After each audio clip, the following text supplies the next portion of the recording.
বন্ধুরা দেখেন মেয়েটা কিভাবে চাকরি পরীক্ষা নিল। এই তো আশেপাশে কেউ নেই, টাকাগুলো এখান থেকে দেই। এই তো মনে হচ্ছে একটা লোক আসতেছে, তাড়াতাড়ি পানিটা খেয়ে অফিসে যাই। আর এই কি আমার চোখের সামনে এতগুলো টাকা, তাড়াতাড়ি টাকাগুলো উঠে নিয়ে যাই। এই মেয়ে দেখো আমার কাছে কতগুলো টাকা, তুমি থাকো আমি চলে যাচ্ছি। এই যা, এই ছেলেটা তো লোভে আর কিছু টাকা থুই দেই। এই তো মনে হচ্ছে লোকটা আসতেছে। আরে তাড়াতাড়ি অফিসে যাই, অনেক দেরি হয়ে গেল।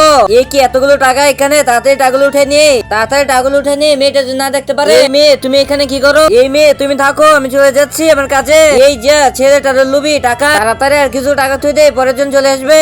এই তাড়াতাড়ি অফিসে যাই, অনেক দেরি হয়ে গেল। আরে এই কি এখানে এতগুলো টাকা কার? এই মেয়েটাকে জিজ্ঞাসা করি, টাকাগুলো ওর নেই। এই যে মেয়ে, টাকাগুলো তোমার? আরে হ্যাঁ, টাকাগুলো আমার। কখন যে পড়ে গেছে পকেট থেকে টের পাই নাই। আপনাকে ধন্যবাদ টাকাগুলো পাওয়ার জন্য। নেক্সট টাইম সাবধানে থাকবেন, ঠিক আছে? আপনি থাকেন, আমার কাজ আছে, আমি চলি। ঠিক আছে, যান বন্ধুরা, ছবিটার জন্য লাইক সাবস্ক্রাইব করে দাও।